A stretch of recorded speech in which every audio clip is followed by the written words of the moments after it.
So yeah, I'm really excited to see how this thing performs. You know, I've tested the S922X in a couple different devices, specifically the Odroid N2, but it's actually been a while since I've tested it, and I'm sure emulation has come a long way on this chip. We got this little intro video here when we're booting it up. Let's go ahead and turn that controller on. I do have the dongle plugged into the device, and it connects right up, as you can see.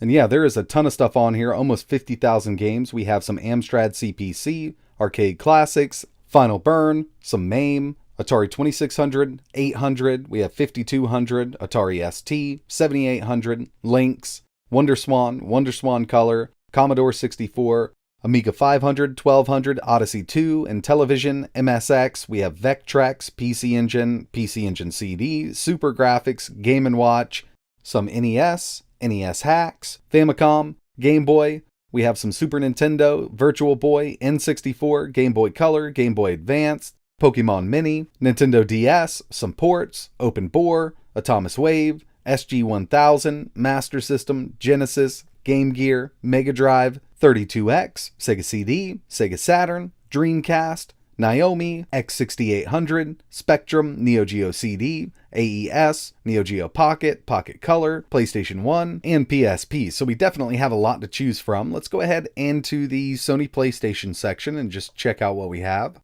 Looks like there's no videos, but we do have some box art. We also have some screenshots. Finding the correct game is pretty easy because EmuElect does have a search function built in. Yeah, but for the most part, everything seems to be scraped up pretty well. Hit up Neo Geo Pocket. There was not a lot of games for this system, but they're all here. And overall, I mean, it's super smooth. I figured it would be on that S922X. If you want to change the theme, you can get online using Ethernet or Wi-Fi. Download different themes. There's 2 pre-installed here, and I just swapped it out. Personally, I'm a big fan of the first one we were taking a look at. It just looks a lot cleaner to me. So when it comes down to it, the main thing I'm worried about is how this thing performs. So we're going to get right into some testing. I'm filming the screen right now with the camera. I'm not a big fan of doing this. So after my first test, I will plug this into my game capture so we can get a better look at everything. But we'll just go with some Final Burn Alpha, Marvel vs. Capcom. And it looks like the bezels are pre-installed and ready to go. These games were really meant to be run on a 4:3 aspect ratio monitor, but we're running it on a 16:9, and these bezels definitely fill out the screen. But yeah, let's go ahead and get into some gameplay. I got a good feeling that it's going to run this at full speed. It doesn't take much to run games like this. Even that S905 version and the Raspberry Pi can run these at full speed. What we really want to take a look at is Sega Saturn, N64, PSP. I'll throw some PlayStation 1 in there, maybe some Atomic Wave. But in order to do that, I'm going to go ahead and plug this into my game capture just so I can film the screen a little better.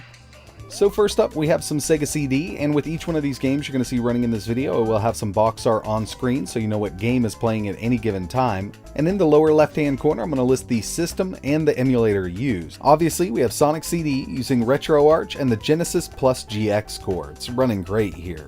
Moving over to some Sega Saturn, this really struggles on the other boxes powered by the S905s, but using RetroArch with that Yobase and Shiro core, even the harder ones to emulate, like Sega Rally here, are at full speed. I mean, this is actually really great performance.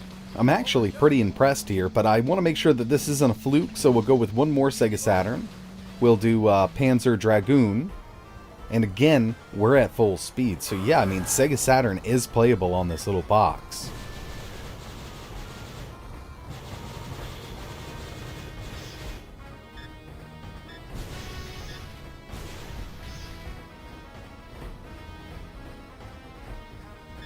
We definitely had to test some Dreamcast here. We're using RetroArch with the Flycast core, and performance is great on the S922X. This is Dead or Alive 2. We're running at 60. Up in the top right hand corner, I'll have the FPS listed as long as the emulator allows me to.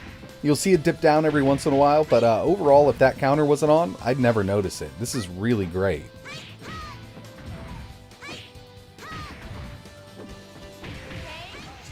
I got one more Dreamcast game to test. This is Sonic Adventure 2, and again, it's running really well. Compared to the original Super Retro Console X with that S905, this is leaps and bounds ahead in performance.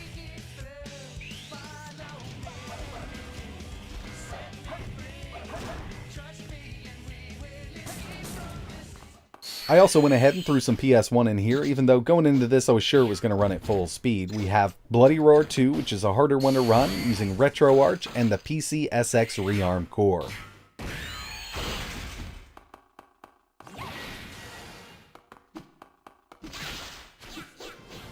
Checking out some PSP, and one thing I noticed is the really hard games to emulate aren't even listed here. They're not on the console, so the God of War series, Midnight Club, Killzone aren't even in here. You could add them manually if you wanted to, but I figured I'd just go ahead and test some stuff that's already on here.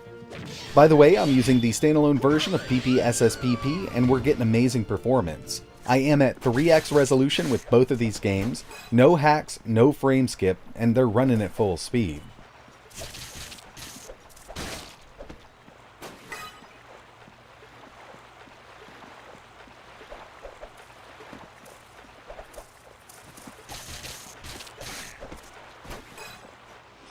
Moving over to some N64, I'm using RetroArch and the MuPin 64 Plus core. Diddy Kong is an easier one to run, and as you can see, performance is pretty decent here.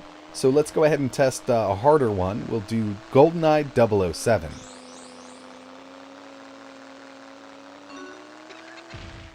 And even with this one, we're getting some pretty good performance. It's definitely not perfect, but this game really isn't perfect on basically any ARM device that I've tested, unless it's an expensive phone running something like a Snapdragon 835 or higher. But for a little box like this, I'd say this is definitely playable, and some of the best performance I've seen out of these lower-end ARM chips.